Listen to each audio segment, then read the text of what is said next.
बेरोजगारी दर है जुलाई सितंबर का 6.6 है, जबकि हरियाणा का ये आया है 5.2। आपकी मान लेते हैं 5.2 बता रहे थे, वैसे 9% है। मामलों को पासपोर्ट पे लेकर के जाओ। नमस्कार, मुद्दा देख रहे हैं आप और मैं हूं आपके साथ ज्योति सांगवान। हरियाणा विधानसभा के शीतकालीन सत्र के तीसरे और अंतिम दिन कई ज्वलंत मुद्दों की गूंज रही, जिसको लेकर सत्ता पक्ष और विपक्ष के बीच तीखी नोकझोंक देखी गई। इसी बीच सत्र में कई विधेयक भी पारित किए गए, जिसके बाद विधानसभा की कार्यवाही को अनिश्चित काल के लिए स्थगित कर दिया गया है। चर्चा शीतकालीन सत्र को लेकर होगी, उससे पहले आपको सुनवाती है क्या कुछ खास रहा।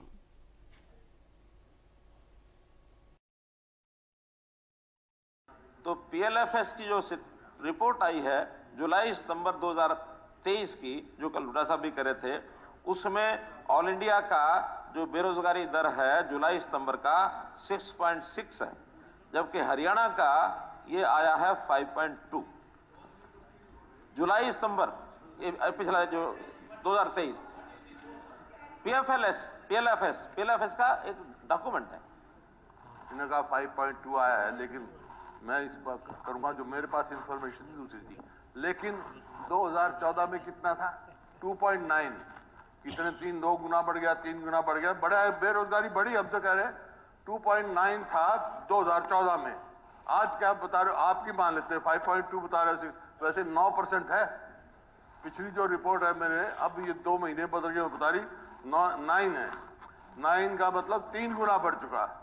तो ये बताओ ना भाई, 2014 में क्या था, अब क्या है, ये बताओ। इस तरह के जितने भी मामले हैं जो यौन शोषण से जुड़े हुए, जो बहन बेटियों से जुड़े हुए हैं, उन सब मामलों को पासपोर्ट पे लेकर के जाओ। अगर अपराधियों के खिलाफ एवं शिक्षण स्थानों में नाबालिगों की सुरक्षा के लिए विशेष प्रबंधन ना किए गए तो आने वाले समय में इस तरह के अपराध और तेजी से बढ़ेंगे। 6 वर्षों में जींद जिले में 142 छात्रों के साथ हुआ यौन शोषण के मामले में हाल में उजागर हुए हैं, लेकिन सरकार ने इस संबंध में दिखावे के लिए ही कार्रवाई की है। गुड़गांव नगर निगम में सॉलिड वेस्ट मैनेजमेंट, हेल्थ और सैनिटेशन कूड़ा उठान पे संबंधित 100 करोड़ रुपए 180 करोड़ का घोटाला है, उसके बारे में बताओ। सोनीपत नगर निगम में टेंडर व कूड़ा उठान और सर्विस चार्ज घोटाला है। इसी तरह करनाल नगर निगम में स्ट्रीट लाइट का और सीवरेज का। ये सब शिकायतें हो सकती हैं। शिकायतें होने के बाद उसके खिलाफ एफआईआर लिखी जाती है, वो अंडर ट्रायल है, तो ये पूछ रहे हैं इसमें लेकिन कोई चीज शिकायत में आई है और उसको हम ये मान लेंगे कि घोटाला हो गया, ये घोटाला हो गया, ये घोटाला हो गया, फिर तो ये 1000 शिकायतें हैं। 1000 शिकायतों में अगर सबके सब आप तो जो मुख्य है, जो हुए हैं उनके बारे में जिनके आपने एफआईआर कर ली, सैद्धांतिक बात बता रहा हूँ। सैद्धांतिक बात यह है कि शिकायत कोई करता है, उसकी एक एफआईआर होती है, एफआईआर होने के बाद उसकी इन्वेस्टिगेशन होती है, उसका ट्रायल होता है, उसका रिजल्ट क्या निकला वो कोई रिजल्ट के बारे में बताएंगे, इसका रिजल्ट निकला, उसके बारे में कोई बात होगी तो आगे किसी प्रश्न पर उत्तर हो सकता है। वरना ये जो इन्वेस्टिगेशन के अंतर्गत है वो एक पढ़ना शुरू करें तो 1100 है, और 1100 अगर ये मान ले के सारी सच हो गई है तो सच हो गई तो उनके खिलाफ कार्रवाई होगी। अगर सच नहीं होगी तो चर्चा करने की जरूरत नहीं है कि ये इतना घोटाला हो गया है, ये इतना घोटाला हो गया है। ये स्टेटमेंट्स बिल्कुल भी ठीक नहीं है। आपने ये कहा कि हर डिपार्टमेंट में घोटाले बढ़ते ही जा रहे हैं, ये तो देखने का नजरिया है। किसी को गिलास आधा भरा हुआ नजर आता है, किसी को गिलास आधा खाली। चलिए चर्चा की शुरुआत करेंगे कुछ खास मेहमानों के साथ। नेहा धवन, प्रवक्ता बीजेपी, केवल ढींगरा, प्रवक्ता कांग्रेस पार्टी, रजत पंजेठा, प्रवक्ता इनेलो, निवांश शर्मा, प्रवक्ता आम आदमी पार्टी और सुभाष चौधरी, वरिष्ठ पत्रकार हमारे साथ जुड़ गए हैं। स्वागत है आप सभी का चर्चा में। शुरुआत नेहा जी आपसे, कैसे देखती है बीजेपी 3 दिन के सत्र को?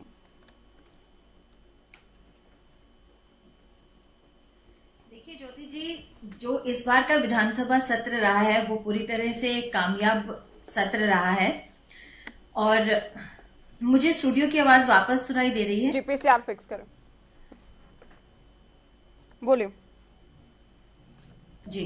तो मैं यही कहूंगी कि जो विधानसभा सत्र है इस बार पूरी तरह से कामयाब रहा है, और जो चीजें सदन शुरू होने से पहले विपक्ष हमारे सामने रखता रहा कि हम उन्हें समय कम दे रहे हैं और सत्र जो है वो 3 दिन की अवधि के बजाय ज्यादा होना चाहिए, विधायकों को सभी विधायकों को बोलने का मौका मिलना चाहिए, तो इस बार आप देखिए कि हमने सदन का समय तो आपको पता ही है, सेशन का हमने 6 घंटे का समय किया, 3 दिन का सत्र लगा, शीतकालीन सत्र भी जो है एक बार पिछले 10 सालों में लगा, लेकिन हम पिछले कई वर्षों से जो है वो शीतकालीन सत्र भी लगा रहे हैं।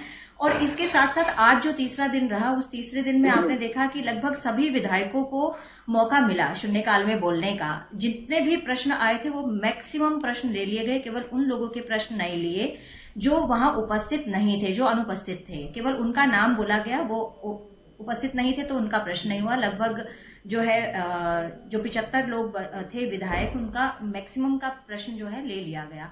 तो अब ये भी नहीं कह सकते कि हमने सभी को बोलने का मौका नहीं दिया शून्यकाल में। दूसरी बात, एक कामयाबी की बात ये रहती है कि जहां एक और कांग्रेस हमेशा ये ब्लेम लगाती आई है कि हम समय का जो है इजाफा नहीं कर रहे हैं, कम दे रहे हैं, वहीं इसी सदन में इस बार कांग्रेस के ही वरिष्ठ नेता जो हैं बीबी बत्रा जी, उन्होंने जो है वो कहा सदन को कि समय बहुत ज्यादा है और इस समय को कम किया जाए। तो मैं मानती हूं कि ये पूरी तरह से उपलब्धि है। दूसरी, जो विषय विपक्ष ने चाहे रखे हों और चाहे वो सत्ता पक्ष के विधायकों ने सदन के अंदर जो रखे हैं प्रश्न, उन प्रश्नों का सभी को का हल दिया गया और बहुत ही सुनिश्चित तरीके से उसका हल दिया गया। हंगामे जो है बहुत ज्यादा विपक्ष की तरफ से होने की कोशिश हुई, लेकिन हमारी तरफ से जो है वो हर बात का सटीक और स्पष्ट जवाब मिला, विद तथ्यों के साथ मिला और बहुत ही संतुष्टिजनक जो है मुख्यमंत्री जी ने और अन्य मंत्रियों ने जो है जवाब दिए और स्पीकर साहब ने भी बहुत अच्छी तरीके से इस सदन को जो निपटाया और हर व्यक्ति का जवाब दिया गया। और आप देखिए सदन, आप भी देख रहे होंगे, मैं भी पूरा 3 दिन सदन को मैंने देखा लाइव, तो देखिए कि कितनी बार बीच में किरण चौधरी जी बोली हैं, चाहे वो गीता बुक्कल जी थी वो बोल रहे थे, चाहे वो हमारे भूपेंद्र सिंह हुड्डा जी हैं वो बोल रहे थे और चाहे अभय सिंह चौटाला जी हैं वो बोल रहे थे। तो उनको कभी भी किसी बात के लिए रोका नहीं गया कि आप अपनी बात मत रखिए, पूरी उन्होंने बात स्पष्टता से रखी। तो मैं मानती हूं कि ये सदन 3 दिन का बहुत ही सफल सदन रहा है और जनता का जो विषय आना चाहिए था सरकार के समक्ष वो आया है और जो सरकार का पक्ष जनता के समक्ष और विधायकों के पास जाना चाहिए था वो गया है। केवल ढींगरा जी, बीजेपी मानती है कि कामयाब रहा कि सत्र, जितने भी मुद्दे विपक्ष ने उठाए, सवाल पूछे, सभी के संतोषजनक उत्तर दिए गए। देखिए, जिस तरह से अनिल विज ने अभी कहा ना, किसी को गिलास भरा हुआ लगता है और किसी को खाली लगता है। मुझे लगता है नेहा जी को गिलास भरा हुआ लग रहा है और इनको भरा हुआ ही लगेगा क्योंकि इनकी सरकार है और इनको ये लगता है कि हम जो कह देंगे वो भी वही सवा सत्य है, ऐसा ही लगता है इनको। लेकिन जहां तक 90 विधायकों के मुद्दे थे वो रह गए और वो पूरे उठ नहीं पाए और उठने के बावजूद उनके ऊपर कोई चर्चा नहीं हुई और कई लोग चर्चा से भागते हुए नजर आए। वहां पे किसानों का मुद्दा उठा, कर्मचारियों का उठा, महंगाई का मुद्दा था, क्राइम का था, बेटियों का मुद्दा था, चिट्टा नशाखोरी का जो मुद्दा था वो था, स्कूलों का मुद्दा था और भी तमाम मुद्दे थे, बेरोजगारी दर का मुद्दा था और सभी सवालों से बीजेपी की खट्टर सरकार भागती हुई नजर आई और जेजेपी के लोग जानबूझ के सदन को बदलाने के उस पे लगे रहे कि कहीं भी बीजेपी फंसे ना और जेजेपी उसकी सपोर्ट पे खड़ी रही और कहीं ना कहीं मुद्दा इधर था, जानबूझ के खींचा गया दूसरी तरफ।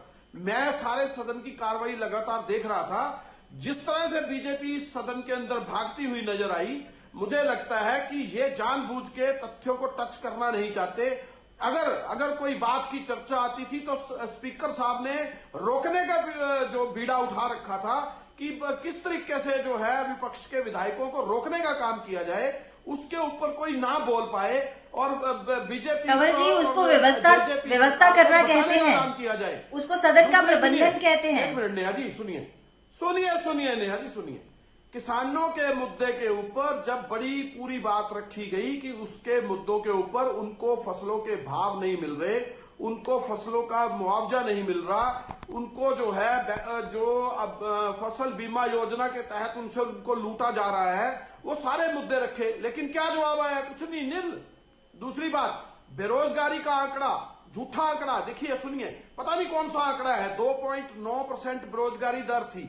पीएलएफएस की रिपोर्ट है, पीएलएफएस की रिपोर्ट है, पीएलएफएस की रिपोर्ट है, मान ली बीएलएफ कौन सा आंकड़ा तो मत कहें, बीएलएफ की रिपोर्ट जो उन्होंने दी, सुनिए ज्योति जी मैं बता रहा हूं ना, जो उन्होंने कह दिया बीएलएफ की रिपोर्ट, पहले सीएमआई की रिपोर्ट क्यों नहीं मानते? अगर ऐसे ही प्राइवेट रिपोर्टें माननी है तो सीएमआई की भी मान लीजिए। नहीं, तो केंद्रीय मंत्रालय की है ना, ये प्राइवेट रिपोर्ट कहाँ हुई? केंद्रीय ज्योति जी, केंद्रीय मंत्रालय की रिपोर्ट 9% इस पर मैं जवाब देना चाहती हूँ। EMI की रिपोर्ट को लेकर तो सीएम साहब पिछले सेशन में भी कह चुके हैं, अब भी कह चुके हैं कि कभी कितनी दर दिखा देते हैं, कभी कितने दिखा देते हैं, सैंपल सर्वे क्या लेते हैं, ये ऑथेंटिक नहीं है, नहीं मानती सरकार उसे। कांग्रेस से भी सीधा कनेक्शन उसका बताते हैं। पर मैं एक बात बता रहा हूं, सदन में हुड्डा साहब ने ये बात आवाज उठाई कि 2.9% से बेरोजगारी दर 9% पे हुई। मैं कहता हूं कि खट्टर साहब ने अपने मुखबिंद से ही मान लिया कि 5.2% है। चलो मान लिया, अब ज्यादा है या कम है बेरोजगारी दर? हमारी सरकार के टाइम से अब ज्यादा है या कम है? दूसरी तरफ कह रहे हैं हम 1,09,000 भर्ती कर रहे हैं। अरे हमारी भर्ती को अगर आप कम ठहरा रहे हो, अपनी घर भर्ती को ज्यादा ठहरा रहे हो, तो फिर बेरोजगारी दर बढ़ी कैसे?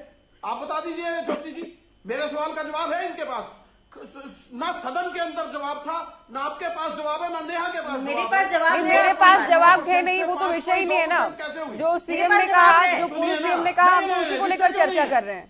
बेरोजगारी, सरकारी नौकरी जो दी गई और बेरोजगारी दर जो है वो अलग अलग चीजें हैं। सुनिए, PLFS की रिपोर्ट का हवाला सीएम साहब दे रहे थे। हुड्डा साहब ने 2014 का आंकड़ा बताया, तो हम तो उन तमाम आंकड़ों को लेकर चर्चा कर रहे हैं। नो, एक मिनट सुनिए। आप इनके पैरोकार नहीं है, उनको नेहा जी को बोलने दीजिएगा। मैं तो अपनी बात रख रहा हूं ना। मैं तो किसी के पैरोकार नहीं हूं केवल जी। आपने ये कहा कि मेरे पास उत्तर नहीं है, तो मैं बोलूंगी ना। मैं बीजेपी का उत्तर देने के लिए नहीं बैठी हूं ना यहाँ पर। हाँ तो मत दीजिए, एक मिनट सुनिए मेरी बात। मैं ये कह रहा हूं बेरोजगारी दर 2.9% हमारे टाइम पे थी, ये मानते हैं। अब जो है 5.2% तो खुद मुख्यमंत्री ने मान ली। तो फिर जो बेरोजगारी दर के आंकड़े हैं वो झूठे हैं। अगर झूठे हैं या सच्चे हैं वो पेश करने चाहिए थे उनको। चले नेहा जी से फटाफट काउंटर में। नेहा जी बहुत संक्षेप में, उसके बाद इनेलो को मैं चर्चा में जोड़ूंगी। पहले इंडस्ट्रियां 50% के करीब बंद हुई है, बिजनेस 50% के करीब बंद हुए हैं। तो बताइए फिर उसके बाद चलिए जवाब लेते हैं। बेरोजगारी, ये जो सरकारी नौकरी सबसे ज्यादा दी और बेरोजगारी दर को लेकर जो आंकड़े आके उसे लेकर केवल जी सवाल कर रहे हैं, जल्दी। देखिए ज्योति जी, मैं सिंपल तरीके से आपको एक बात समझाना चाहूंगी और बहुत जल्दी आप लोगों को समझ में आ जाएगा। हमारे पास में परिवार पहचान पत्र का डाटा है, जो किसने सत्यापन किया है? खुद हरियाणा वासियों ने, जो नागरिक है हरियाणा के, उन्होंने सत्यापित किया है।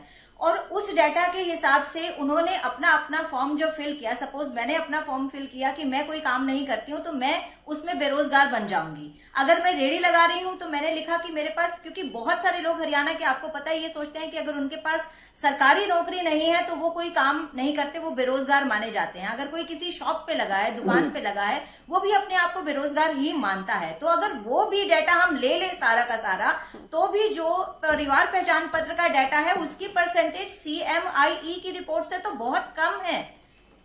उसका भी अब इससे ज्यादा सत्यापित डाटा कौन, किसका मानेंगे ये? अगर CMI में कांग्रेस के ही लोगों की वो कंपनी है तो इनको वही लग रहा है कि CMI का डाटा मान लीजिए। और आप एक छोटी सी बात समझिएगा, CMI कैसे डाटा कलेक्ट करता है? जैसे आपके सामने उसने क्वेश्चन प्रॉम्प्ट किया कि क्या आपने आप नौकरी करते हैं, क्या आप सरकारी नौकरी में है? अगर आपने यस कर दिया तो ठीक, अगर नो किया तो वो आप बेरोजगार हैं। CMI ऐसे डाटा कलेक्ट करता है और CMI इस तरह का डाटा कलेक्ट करने के बाद हरियाणा की बेरोजगारी दर को 28% दिखा देता है। तो क्या CMI की रिपोर्ट 28% की जिस महीने दिखाई गई, उस महीने में इतनी परसेंटेज थी और अगले महीने अगर वो 8% पे आ गया, उससे एक महीने पहले 28% पे CMI रिपोर्ट दिखा रही है, तो क्या एक महीने में इतनी नौकरियां मिल रही है? हर महीने CMI की रिपोर्ट बदल रही है। आप कैसे उसको ऑथेंटिकेट है और वो भी सदन के पटल पर आप रख देंगे? कमाल करते हैं आप। आप दोनों भी सुने, मैं पंजिला जी को चर्चा में जोड़ते हुए सुनिए। नेहा जी, नेहा धवन जी सुनिए। परिवार पहचान पत्र का लिंक क्या है इससे?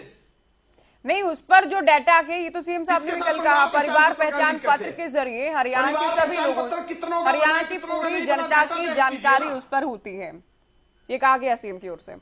पंजिटा जी, अभय ने भी कई पत्र कितने बने हरियाणा के अंदर, वो तो डाटा नहीं है। अभय ने भी कई, मैं अभी नहीं, मैं डिबेट को आगे ले जाती हूँ, आप दोनों रुके, बीजेपी और कांग्रेस को नहीं सुनते रहेंगे ना। नेहा धवन जी, केवल ढींगरा जी, आप दोनों सुने। अभी आप बताइए कितने बन गए? पंजिटा जी, कई मुद्दे अभय चौटाला की ओर से उठाए गए, जिसमें उचाना मामले को लेकर भी, बेटियों की सुरक्षा को लेकर भी कहा गया कि फास्ट ट्रैक कोर्ट से इस तरह के मामलों की सुनवाई हो ताकि दोषियों को जल्द से जल्द सजा मिले। जी ज्योति जी, निश्चित तौर पे ये मांग उठाई गई थी। इसके साथ साथ मैं एक और बात जोड़ देता हूँ इसके अंदर कि अगर आप पूरा का पूरा एक गर्ल्स स्कूल, लड़कियों का स्कूल जो आप बनाते हैं, तो उसमें कृपया करके जो प्रिंसिपल हैं और टीचर्स हैं और स्टाफ है जो आपका, वो भी महिलाओं का ही रखने की कोशिश करें। क्योंकि देखिए, अगर 2005 में इस व्यक्ति के ऊपर जो ये प्रिंसिपल है, इसके ऊपर पहली दफा जो है विधानसभा में सारे हरियाणा ने देखा कि वो 2005 में उनके ऊपर उसके ऊपर ऐसे इल्जाम लगे थे। तो अगर ऐसे इल्जाम उनके ऊपर तब लगे थे, तो उसके बाद उनको 2008 के अंदर उनकी इतनी उपलब्धियों को और उनका आचरण और उनका जो स्वभाव है, जो उनका कैरेक्टर है, उसको देखते हुए आज हरियाणा पूछ रहा है कि 2008 में ऐसा उनमें क्या क्वालिफाई, मतलब उनका चरित्र था जो उनको एक हरियाणा गवर्नमेंट की सरकारी आप जॉब में रखते हैं।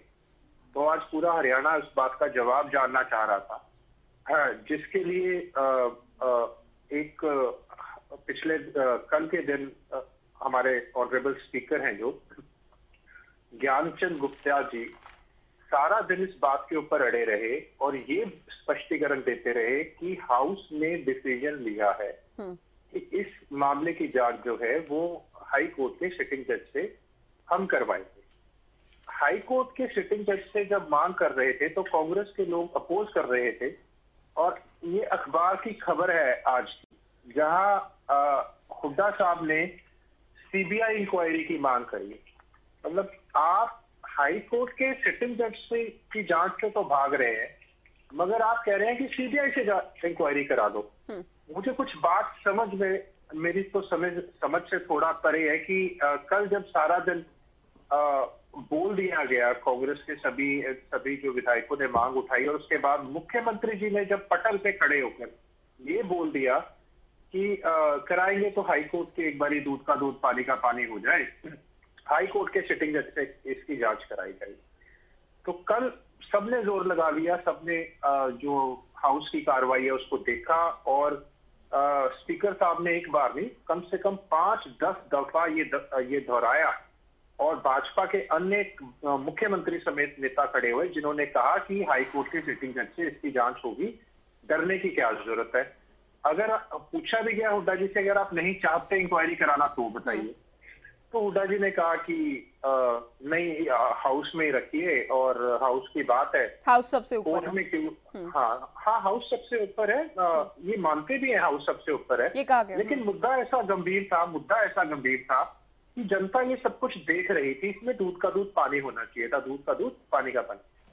और एक तरफ तो आप सीबीआई की मांग कर रहे हो इंक्वायरी की, एक तरफ आप हाई कोर्ट के जज से भी नहीं करा रहे। तो दोनों में जनता ये देख रही थी कि दोनों की मिलीभगत चल रही है। अगर आज कल ऐसा स्टैंड था और आज ये स्टैंड ले लिया आपने बीएससी की मीटिंग के बाद, तो जनता ये देख रही थी क्या मिलीभगत चल रही है। जनता ये भी तो पूछना चाह रही है, जानना चाह रही है कि भैया जब ये 2008 में पापी था तो 2008 में संत कैसे बन गया। आपने एक पापी को रखा, वो और पाप करता गया। तो कहीं ना कहीं सीधी की सीधी जो सुई है वो कांग्रेस पार्टी के ऊपर ही आके ये जनता जवाब मांगती कि आपने 2008 में इसको कैसे रख लिया। तो ये मुद्दा बहुत गंभीर था। ये ऐसे जब अगर कल हाउस सुप्रीम था तो आज हाउस बीएससी सुप्रीम हो गई। अभय सिंह जी ने ये बात उठाई कि कल हाउस सुप्रीम था, आपने कहा हाउस का निर्णय है, आप भी नहीं हटे। अगर देख रहा है पूरा हरियाणा क्या हो रहा है, आज आप हट गए, बीएससी की मीटिंग में डिसाइड हो गया, यू से my skin I save yours, आपस में दोनों मिले हुए हैं।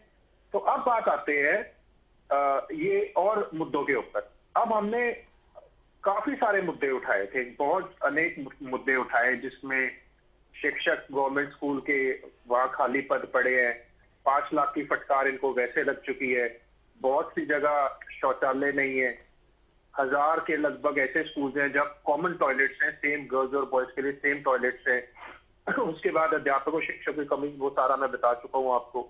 एक अभय सिंह जी ने ये भी बात उठाई कि भाई एमएलए का जो प्रोटोकॉल है वो चीफ सेक्रेटरी से बड़ा है। अगर आप वो कोई उसका कोई काम है उससे रिलेटेड, वो तो चलो कांग्रेस ने भी उठाया कॉमन, लेकिन इस बात के ऊपर भी अड़ना चाहिए था, ये भी देखना चाहिए था।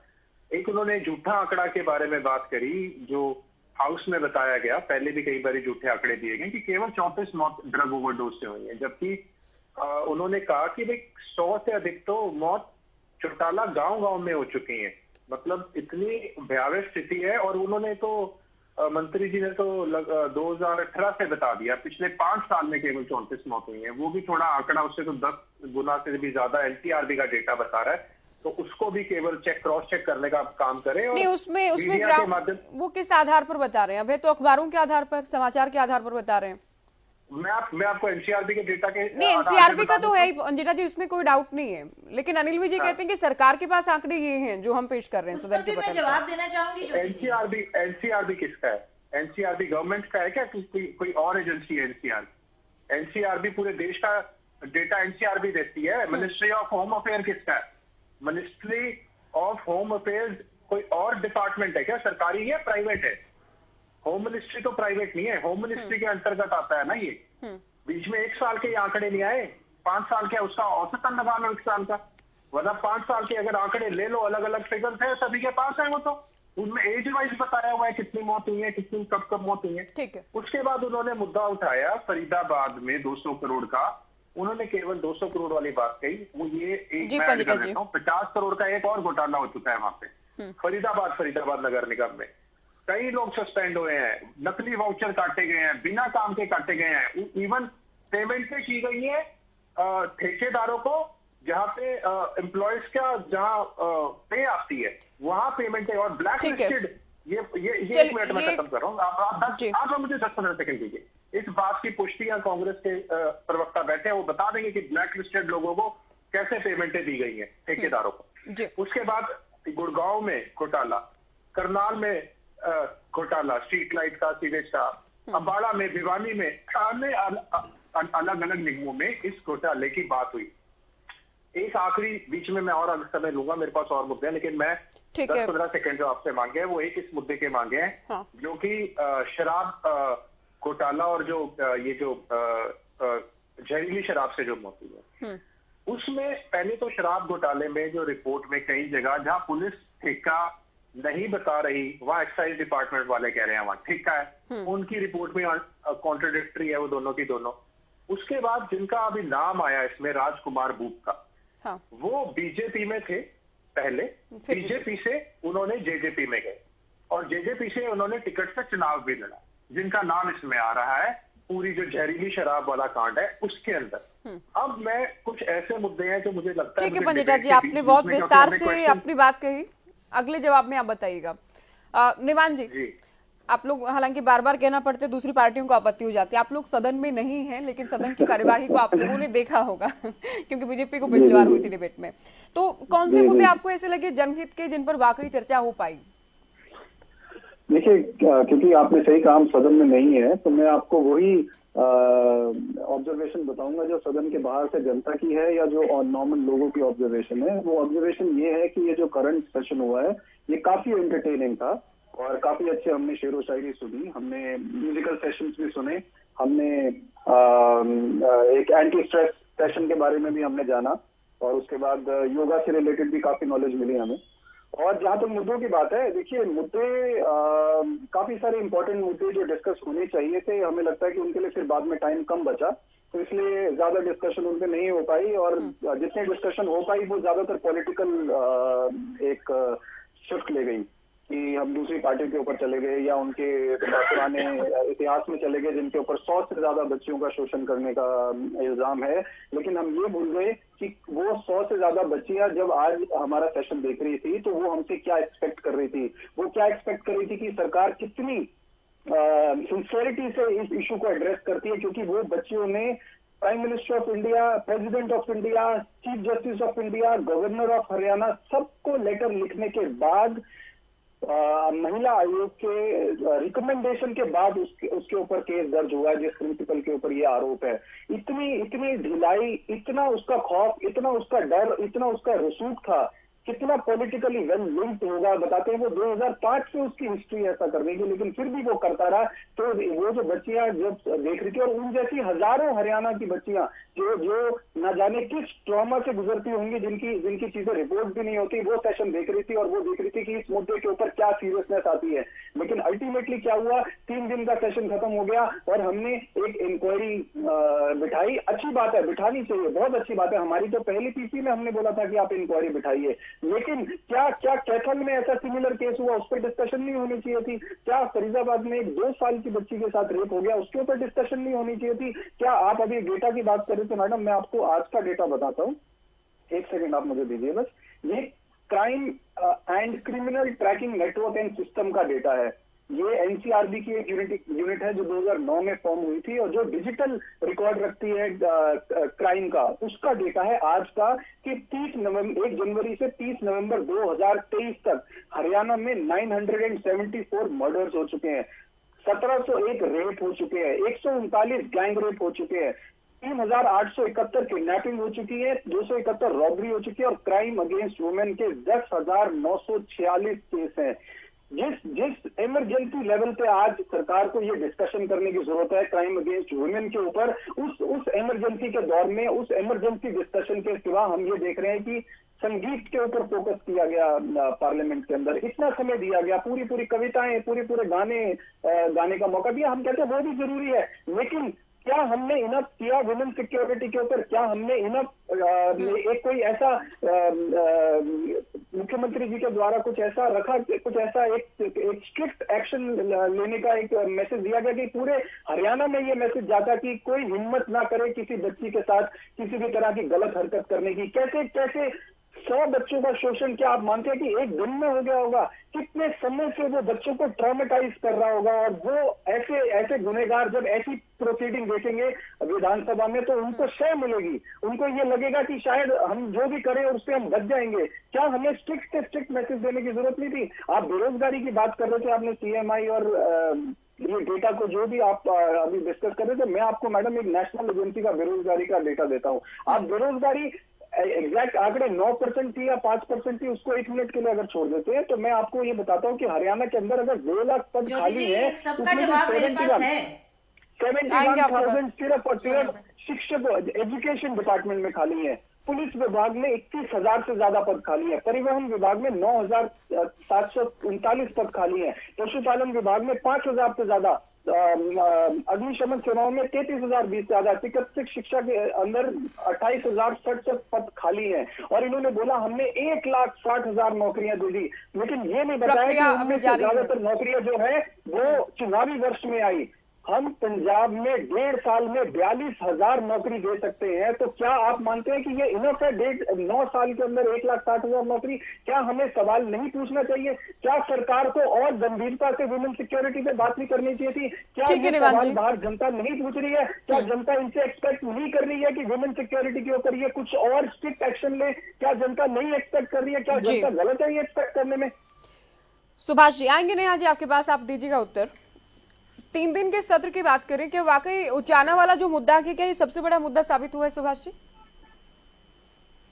देखिए ये सेंसिटिव इश्यू है, इसमें कोई दो राय नहीं।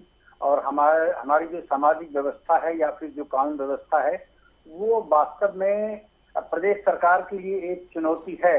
इसमें पूरी तरह मैं सहमत हूँ विपक्ष के प्रवक्ता के साथ।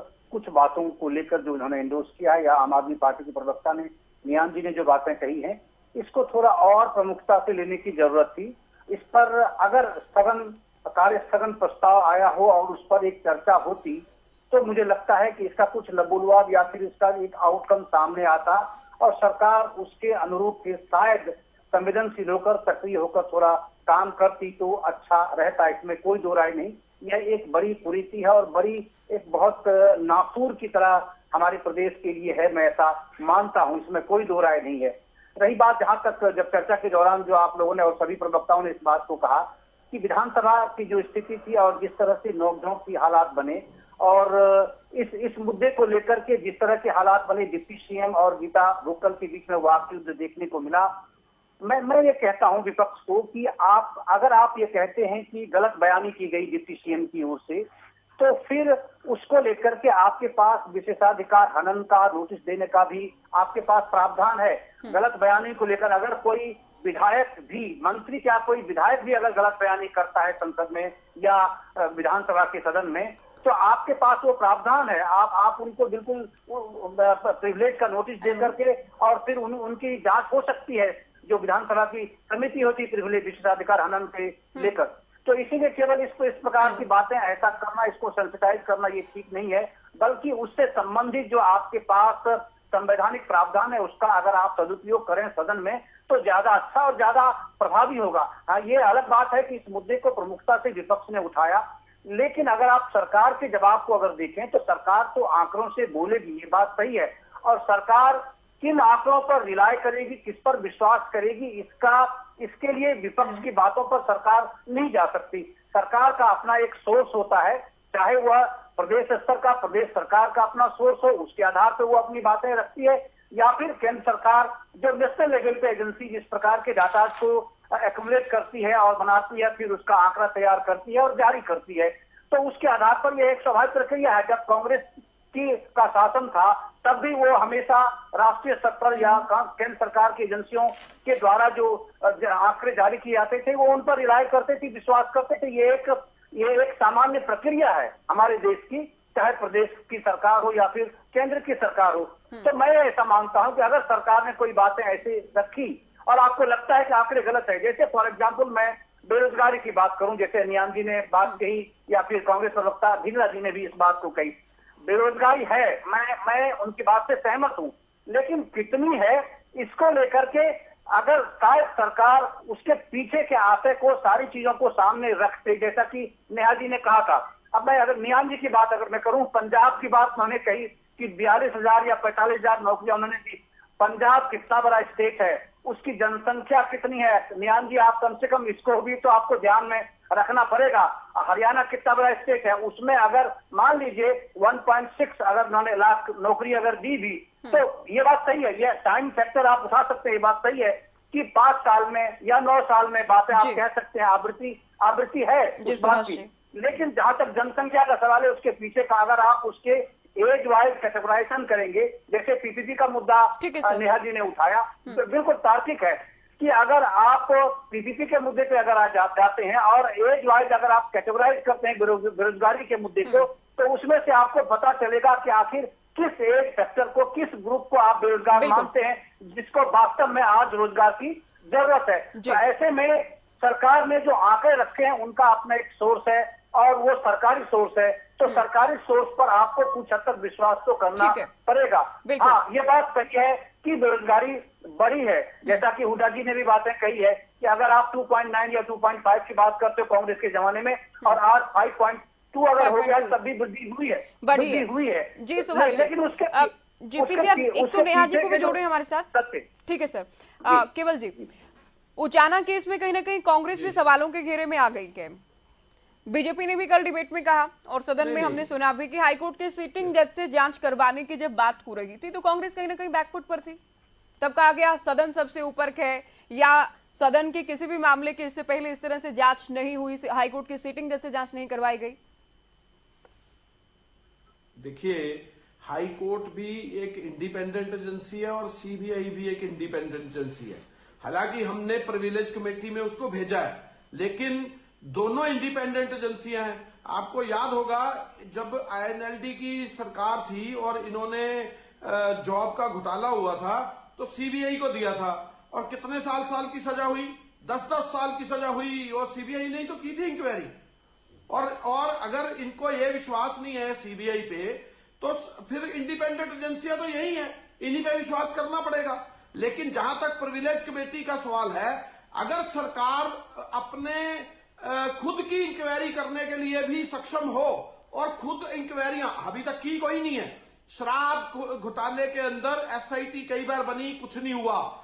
जो किसानों के जो जाट रक्षण के मामले थे उसमें प्रकाश सिंह कमेटी गठित की गई, उसको खुद ही होम मिनिस्टर ने कह दिया इसको कूड़े की टोकरी में फेंक देना चाहिए। हालांकि ऐसी कोई इन्होंने काम नहीं किया 9 साल के अंदर, पर फिर भी मैं आपको ये कहना चाहता हूं, इंडिपेंडेंट एजेंसी को अगर दिया जाए, चाहे हाईकोर्ट के सिटिंग जज या सीबीआई को, तो ये तो क्लैरिटी है ना कि इंडिपेंडेंट एजेंसियों ने आईएनएलडी के मेन लीडरों को जेल भेजा था इसी मामले में। और दूसरी बात एक और कहना चाहता हूं, ये जो 1,09,000 की भर्ती खट्टर साहब ने कही है, इन्होंने बताया है कि ये रोजगार जो भर्ती हुई है ये कौशल रोजगार के थ्रू हो रही है। ये है कच्ची भर्ती योजना, 1 साल की। नहीं, जो 1 लाख से अधिक नौकरियां हैं, ये एचपीएससी और एचएसएससी की बात कर रहे थे। हरियाणा कौशल रोजगार निगम के अलग से आंकड़े थे, ये एचपीएससी और एचएसएससी के आंकड़े हैं। मैम सुनिए, इसको डिफाइन नो ज्योति जी, 1,09,000 भर्ती को डिफाइन करना चाहिए। ये कौशल रोजगार की भर्ती है इसके अंदर, और ये जो एचपीएससी की नहीं है ना, ये 1,09,000 का आंकड़ा एचकेआरएन का दिया। देखिए अलग अलग इनको मिक्स मत कीजिए। 1 लाख से 1,06,000 एचपीएससी एचएसएससी की, सरकारी कह रही है 1,67,000 हम पूरी कर देंगे चुनाव में जाने से पहले, क्योंकि अब जो प्रक्रिया चल रही है सीओडी की जो भर्तियां हैं एचकेआरएन की अलग से है, एचकेआरएन की अलग से है, सरकारी भर्तियां अलग से है। सुनिए, आप इनसे क्लैरिफाई नेहा जी से करवाइए। 1,09,000 जो खट्टर साहब ने बोला अभी, वो एचकेआरएम क्या है? हरियाणा कौशल रोजगार निगम। अगर ये इसकी भर्ती है तो डिफाइन कीजिए ना। 1,09,000 भर्ती, उसमें से कौशल रोजगार की भर्ती कितनी है? आपको मैं मान जाऊंगा अगर नेहा जी यहाँ बता दे। ये सवाल का जवाब नेहा जी को पता ही नहीं है। अब तो समय दे दीजिए मुझे बोलने का। इसके अंदर देंगे आपको समय। मैडम आपका फोन कट गया था, अगर आप फोन लाइन पर नहीं जवाब तो मैं किससे सवाल पूछूंगी? हाँ जी बिल्कुल ठीक है। ये देखिए सरकारी नौकरियों का अलग से आंकड़ा के, एचकेआरएन का अलग से आंकड़ा के, लेकिन केवल जी ने पिछले अपने उत्तर में भी ये सवाल पूछा कि एक तरफ तो सीएम साहब ये कहते हैं कि बेरोजगारी दर में सुधार हुआ है, सरकारी नौकरियां हमने सबसे अधिक दी हैं, लेकिन हुड्डा साहब ये कहते हैं कि हमारे टाइम में 2.9 समथिंग ऐसा कोई आंकड़ा दिया गया कि अब अगर ये 5.2 भी है तो भी बहुत बढ़ गई है बेरोजगारी दर। तो सरकारी नौकरियां सबसे अधिक कैसे दी? देखिए ज्योति जी, सबसे पहले तो मैं एक एक करके बहुत कम शब्दों में सभी बात का जवाब देना चाहूंगी और सभी पैनल पर बैठे लोगों का जवाब देना चाहूंगी। आप मुझे थोड़ा सा समय दीजिएगा और ये सुनिश्चित कराइएगा कि ये मेरे बीच में अभी ना बोले, मेरी बात जानी चाहिए। सबसे बड़ी बात तो ये है कि आंकड़ों का खेल हमने नहीं शुरू किया है। आंकड़ों का जो ये खेल चल रहा है, चाहे वो सदन में हो, चाहे सदन के बाहर हो, चाहे हर रोज डिबेट में हो, ये आंकड़ों का खेल शुरू किया आम आदमी पार्टी के प्रवक्ताओं ने, कांग्रेस ने और आईएनएलडी के प्रवक्ताओं ने। हमने शुरू नहीं किया। अगर ये झूठा आंकड़ा प्रस्तुत करना बंद कर दे तो सरकार अपना सही डाटा इनको देगी, क्योंकि ये झूठा आंकड़ा पेश कर रहे हैं, हमें अपना सही डाटा प्रस्तुत करना पड़ता है। उसके बाद ये बोल देते हैं कि हम इस बात पर ट्रस्ट नहीं करते, तो उसका क्या सॉल्यूशन निकलेगा? आपको सरकारी इंस्टीट्यूशन पे तो ट्रस्ट करना ही पड़ेगा, क्यों नहीं करेंगे आप? जहां तक बात है एनसीआरबी की, जहां से डाटा आम आदमी पार्टी के प्रवक्ता आईएनएलडी और कांग्रेस के बोलते रहते हैं, तो मैं आपको पूछ रही कि 1,09,000 का ये एचकेआरएन की भर्तियां का जवाब दूंगी ज्योति जी। देखिए एचकेआरएन, केवल जी की बात का, एचकेआरएन की जो भर्तियां हैं कौशल रोजगार निगम की और सरकारी भर्तियां, हालांकि मैंने सुना कि सीएम साहब को मुझे जानकारी है, लेकिन केवल जी ने क्योंकि सवाल पूछा कि तो आप इस बात का उत्तर दीजिए। बिल्कुल, जो आपने बात कही, देखिए केवल जी बात को हमेशा डिबेट में उलझाते हैं और वो बिल्कुल उसका रूप चेंज कर देते हैं डिबेट का। इसलिए मैं बारी बारी करके सभी बात का जवाब दूंगी ताकि जनता के पास सही जवाब जाए। देखिए निवान जी ने एक बात कही, मैं आपकी बात पे आऊंगी केवल जी, आपको जवाब मिलेगा इस बात का। निवान जी ने एक बात कही कि इतने सारे बच्चे जो है, गर्ल्स स्टूडेंट जो है आज सदन में बैठे थे, बिल्कुल सिरसा और नलवा के गवर्नमेंट सीनियर सेकेंडरी स्कूल के, गवर्नमेंट स्कूल के बच्चे बैठे हुए थे। आप देखिए सदन के अंदर लीडर ऑफ द हाउस माननीय मुख्यमंत्री जी को ये कहा जा रहा है कि आप बैठिए। स्पीकर साहब ने स्पेशल कहा कि आप लीडर ऑफ द हाउस को कह रहे हो कि आप बैठिए। ये क्या सदन का एक संवैधानिक बात रही? सदन के सामने जो पूर्व स्पीकर रहे हैं कांग्रेस से, रघुवीर कादियान जी, उन्होंने ये कह दिया कि संसद जो है उसकी तुलना कर दी बूचड़ खाने से, उसकी तुलना कर दी कबूतर खाने से, और वहां पर बच्चे बैठे हुए थे जो आगे यंग जनरेशन है, जिन्होंने अपने राज्य को संभालना है, देश को संभालना है, उनके सामने क्या सदन की पिक्चर पेश की?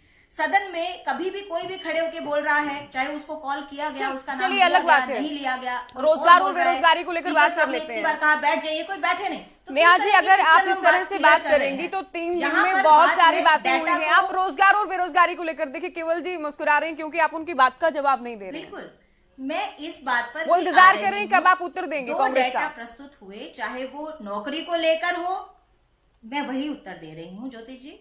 एक नौकरी को लेकर हो और एक बात हुई हमारी क्राइम को लेकर। जो डेटा विपक्ष प्रस्तुत करता है, आप भी जानती हैं, डेटा माइनिंग और रिसर्च मेथोडोलॉजी की एक बात है कि उसका आप आंकलन कैसे करते हैं, उसको किस तरह से प्रस्तुत करते हैं। तो जिस तरह से ये लोग प्रस्तुत कर रहे हैं वो मैटर नहीं है। लेकिन आप तो प्रस्तुत ही नहीं कर रही, आप तो कोई आंकड़े ही नहीं बता रही हैं, आप तो बता ही नहीं रही हैं। कैटेगरीज में जो रजिस्टर हुआ है वो आंकड़े उपस्थित होते हैं। ये प्रक्रिया आपको समझनी पड़ेगी, तभी तो आप आंकड़े की सत्यापन करेंगे ना कि मैं जो आंकड़ा दे रही हूँ वो सही है। आप तो आंकड़े दे ही नहीं रही। अभी मैं जो भी आंकड़ा सत्यापन कहाँ से करें? जी भी डिनाई कर देंगे। सत्यापन कहाँ से करें? आप तो कोई आंकड़ा नहीं दे रही। आपने प्रस्तुत कर ही दिया था 1 लाख, जो आप बोल रहे थे 1,06,000। नहीं, मैं आंकड़ा आपको सरकारी नौकरी का आंकड़ा तो आपने ही दे दिया कि जो मुख्यमंत्री जी ने अभी घोषणा की है, जिसमें HPSC और SSC की रहेंगी और कौशल विकास की तो अलग से उसकी नौकरी आपने बोल दिया कि 1 लाख जो 6,000 पोस्ट है वो हमारी HSC और HPSC की रहेंगी। HKRM की 12,282 पोस्ट तो हम दे चुके हैं। उसके बाद अब जो पोस्ट निकलेंगी वो लगभग इसी के आसपास की रहेंगी। आपने डाटा पूरा ही तो पढ़ दिया था, लगभग 48,000 के आसपास हमारी HKRM अलग से है, वो उसके साथ नहीं है, वो HPSC और HSC के साथ नहीं है। 1,09,000 भर्ती जो की है, आपको तो कभी डाटा की समझ, आपको जवाब कमल जी किसने समझ में आया है? आप प्रश्न पूछ लेते हैं। ठीक है, केवल जी ने पिछली बार ये पूछा था कि एक तरफ तो बेरोजगारी दर बढ़ी है तो सरकारी नौकरी सबसे अधिक देने का आप दावा कर रहे हैं, ये इनको कॉन्ट्राडिक्टरी लग रहा है, ये इन्होंने पूछा। दूसरा, HKRM की जो भर्तियां हैं और सरकारी भर्तियां जो हैं उनके आंकड़ों को लेकर भी सवाल पूछा। तो इधर उधर कितना ही घुमाते रहिए बात को, आंकड़ों के साथ तो बात रखनी ही होगी आपको। निवान जी कुछ कहना चाह रहे हैं? देखिए मैडम, बहुत हैरानी की बात है आ रही रजत जी, एक नेशनल एजेंसी के डेटा को मैडम आपके इतने बड़े चैनल पे झूठा बोल रही हैं। हमने तो कोई भी ऐसा डेटा नहीं दिया जिसके पीछे एक कॉन्क्रीट सोर्स ना हो। झूठा हमने आपको बोला है, झूठा आपको बोला है क्योंकि आपका प्रस्तुतीकरण अलग है। आप उसमें कोई भी फॉर्मूला लगा देंगे, उस डेटा का आंसर वही निकलेगा। आप फॉर्मूला ही गलत लगाएंगे उसका, आप इवेल्युएशन उसकी गलत कर रहे हैं। अगर ये डेटा, मैं तो बहुत देर से सुन रही थी निवान जी आपकी बात को। 1700 रेप हो गए तो उसको हम कैसे प्रोजेक्ट करें? डेटा को किसी भी प्रकार से आप इवेल्युएशन कर सकते हैं, जिस हिसाब से इवेल्युएट करेंगे आपको वही डेटा आपको मिल जाएगा। कैसा प्रोजेक्ट करना चाहिए आप बताइए? हम NCBR को कैसे डिनाई कर सकते हैं? हमें पता है वो सरकारी एजेंसी है।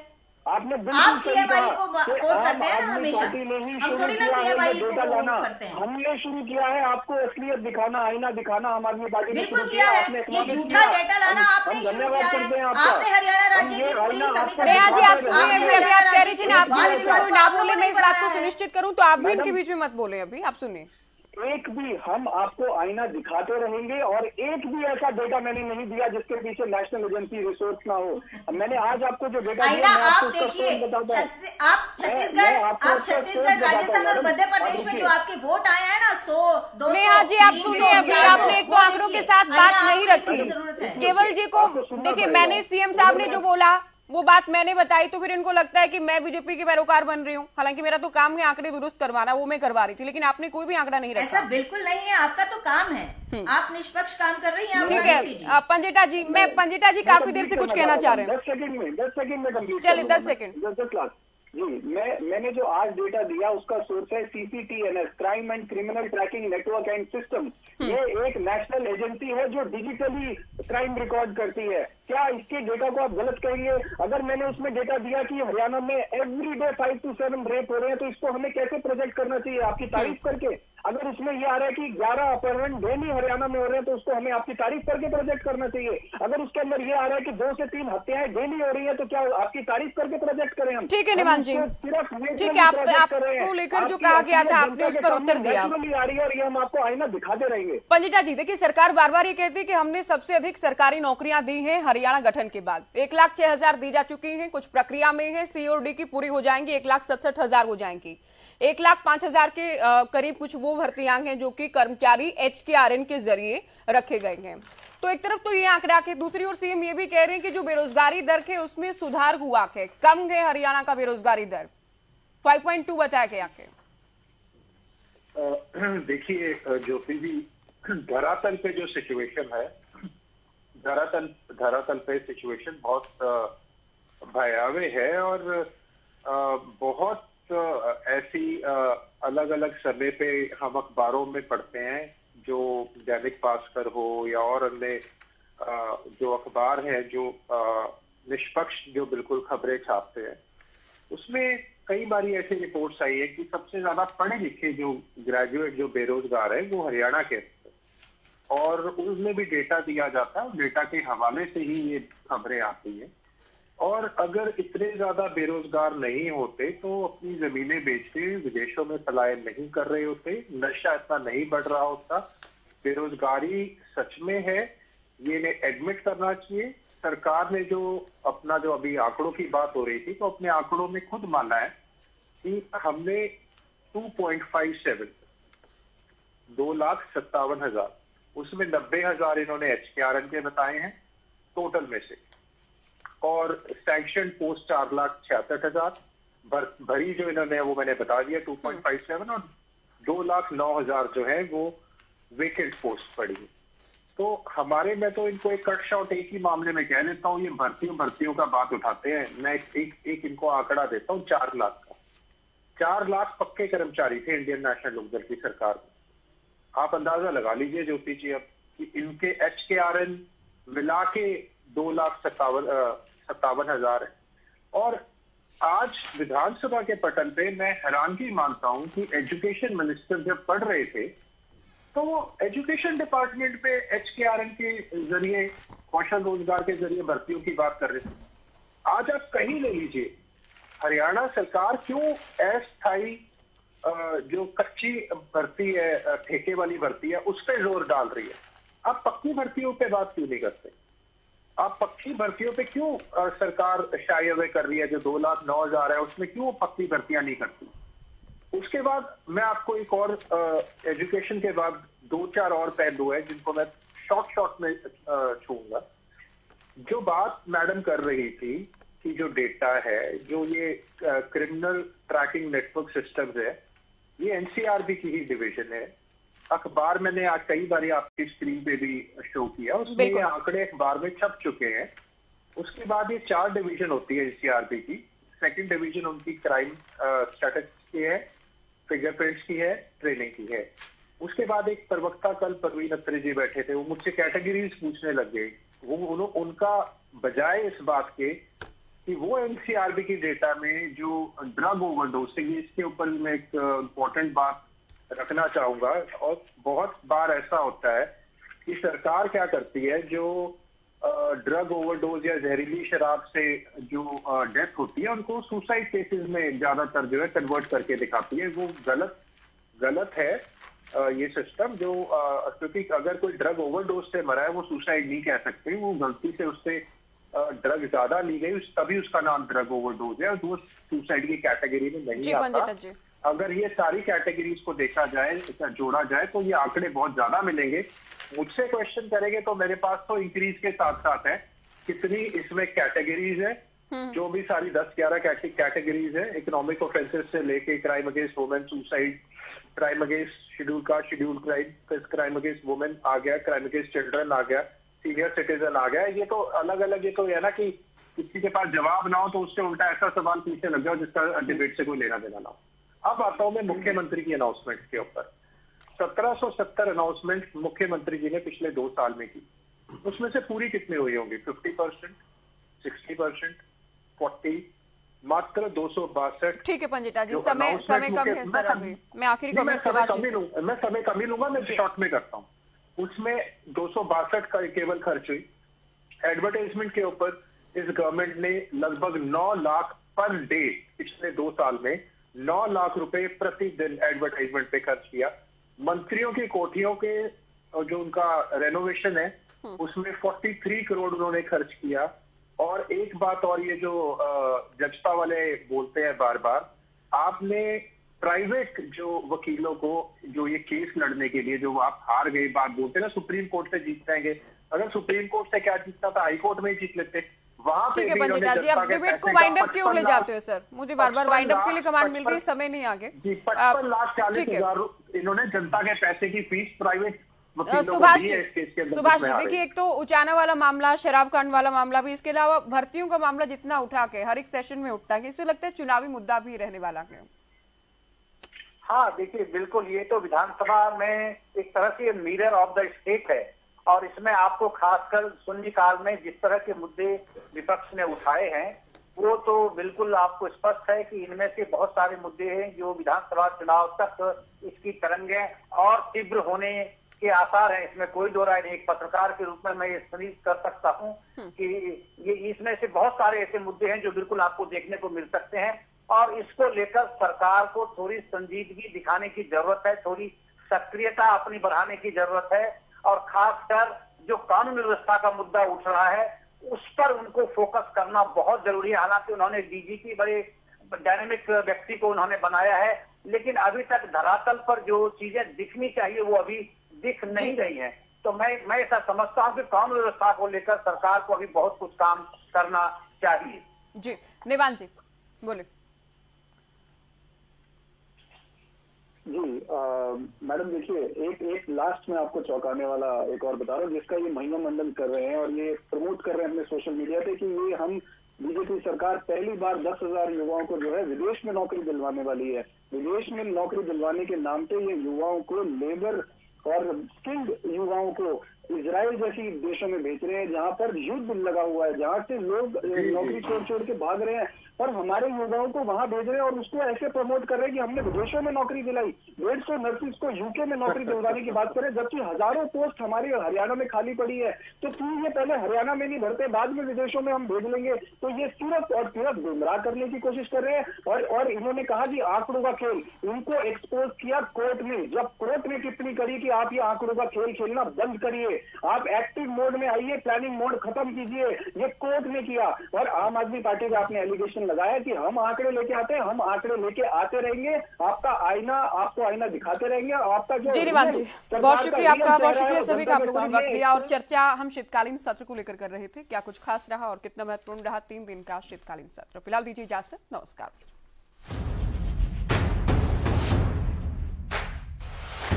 बेरोजगारी दर है जुलाई सितंबर का 6.6 है, जबकि हरियाणा का ये आया है 5.2। आपकी मान लेते हैं 5.2 बता रहे थे, वैसे 9% है। मामलों को फास्ट कोर्ट पे लेकर के जाओ।